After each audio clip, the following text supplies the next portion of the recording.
Aku bukan menantu sampah. Bab 958. Aku menjadi milikmu. Kejutan melintasi mata Sutinah, tetapi langsung menghilang dalam sekejap. Dia berkata dengan ironis, "Bukankah kamu bilang bahwa iblis sudah menyatu dengan jiwaku dan tidak bisa diusir? Karena iblis tidak bisa diusir, cepat atau lambat aku akan mati." Rocky membuka mulut dan berkata, "Cara yang aku gunakan bukanlah untuk mengusir iblis, tetapi biar kamu bisa hidup saling bergantungan dengannya." Hidup saling bergantungan. Sutinah kaget, dia tidak pernah mendengar kata-kata itu. "Aku akan menggunakan basis ilmu spiritualku untuk mengendalikan iblis dan menaklukkannya," ujar Rocky, lalu melihat Sutinah, "Namun, aku akan mengambil sebagian jiwamu. Setelah sebagian jiwamu kuambil, maka hak hidupmu pun ada di tanganku. Kalau kamu setuju, aku bisa mengaplikasikan caraku sekarang juga." Kini Sutinah dan iblis terhubung satu sama lain. Dengan mengambil jiwa Sutinah, Rocky tidak hanya bisa mengendalikan Sutinah, tapi juga bisa mengendalikan iblis, sehingga mustahil bagi iblis untuk bisa melawan. Selama basis ilmu spiritualnya lebih tinggi dari iblis, dia pun bisa mengendalikan iblis dan menaklukkannya. Sutinah agak mengernyit, setelah berpikir selama belasan detik, dia mengangkat kepala dan menatap Rocky. "Maksudmu, kedepannya kamu adalah tuanku?" Rocky mengangguk, "Boleh dikatakan begitu."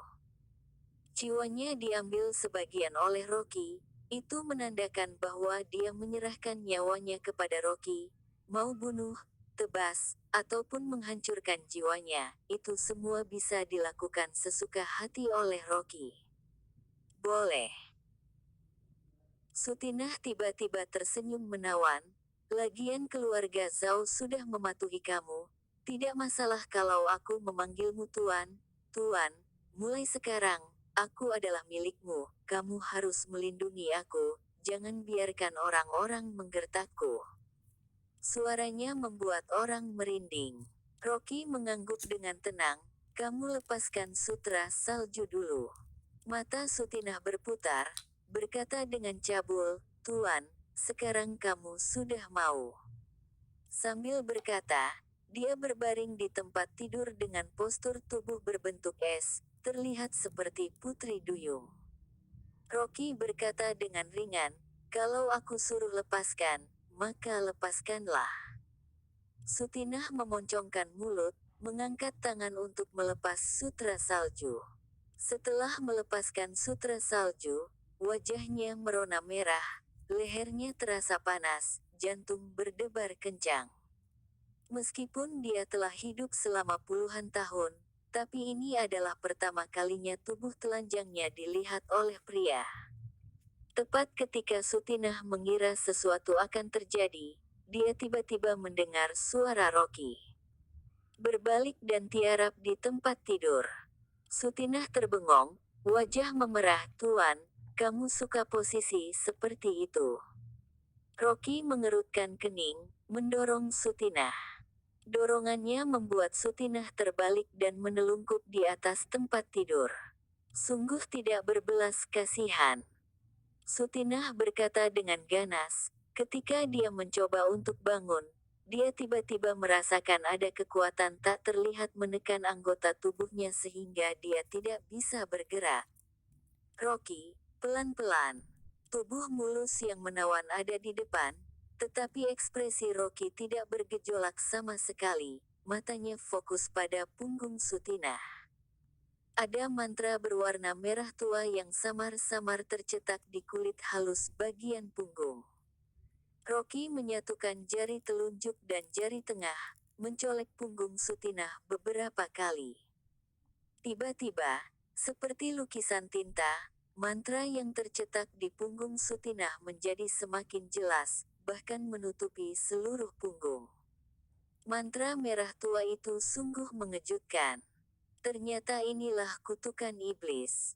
Rocky melihat sekilas, Menyadari bahwa semua mantra ini adalah kutukan, sepertinya kutukan ini telah ditanamkan di tubuh Sutinah sejak kecil. Rocky meletakkan telapak tangan di punggung Sutinah, berkata, ini mungkin akan terasa sedikit sakit, kamu harus tahan. Apa yang mau kamu lakukan? Sutinah tidak bisa bergerak, dia agak panik, merasakan telapak tangan besar Rocky menempel di punggung, dia semakin panik. Bagaimanapun, dia belum pernah menelanjangi diri di depan pria, apalagi disentuh oleh pria. Sekarang Rocky menggunakan kekuatan spiritual untuk menekan Sutinah di tempat tidur sehingga Sutinah tidak bisa bergerak. Sutinah juga tidak bisa melihat gerakan Rocky, sehingga dia amat panik. Mungkinkah Rocky punya hobi khusus? Atau cenderung menyukai penyiksaan? Tepat ketika pemikiran Sutinah melayang-layang, Rocky mendengus, telapak tangannya tiba-tiba berubah menjadi keemasan, cahaya keemasan itu bersinar. Bangun.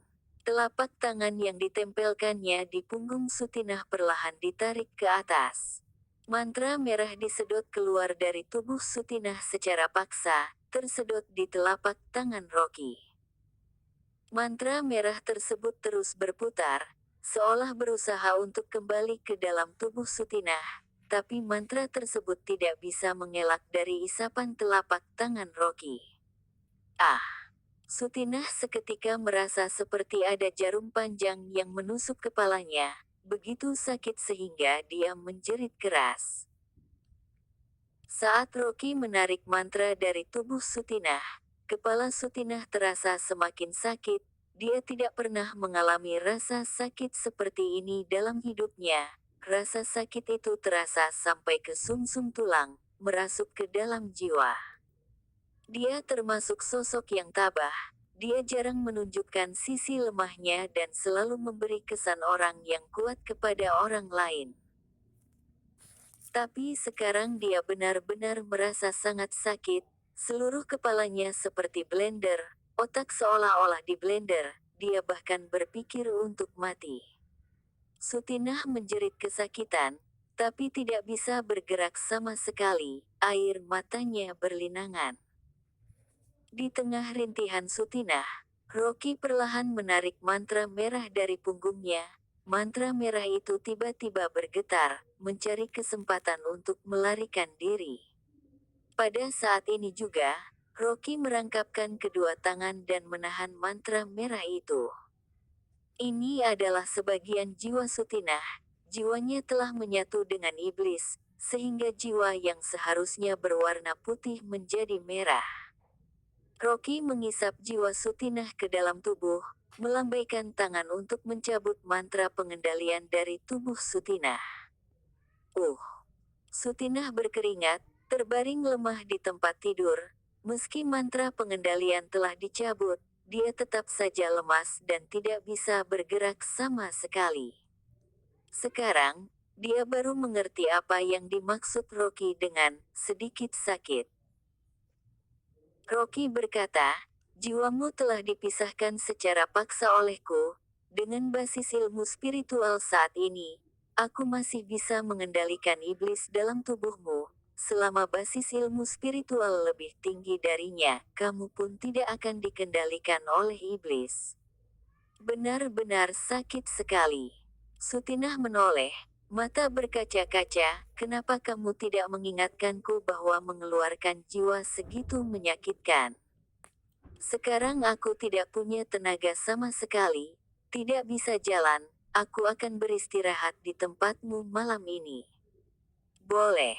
Selesai berbicara, Rocky duduk bersila di lantai ruangan, mulai berlatih. Melihat sikap Rocky, Sutinah terbengong sejenak, dia begitu marah hingga menepuk bantal dengan tangan indahnya. Dia tidak pernah bertemu pria seperti ini.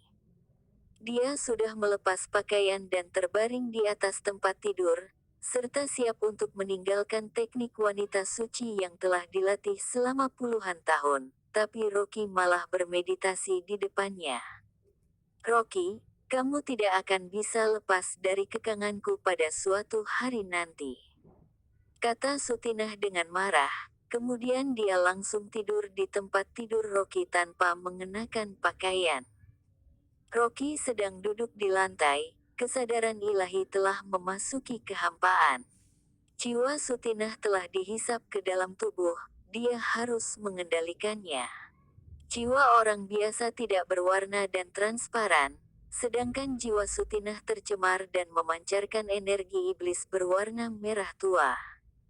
Rocky membungkus jiwa merah itu dengan energi sage, memposisikannya di area kewanitaan. Iblis merasakan tekanan kuat, bergemetar dan menyusut menjadi bola, tidak berani memberontak. Rocky menggunakan energi ilahi untuk memerintahkan iblis secara langsung. Mulai sekarang, aku adalah tuanmu. Kalau kamu berani melawan perintahku, aku pun akan membunuh kamu.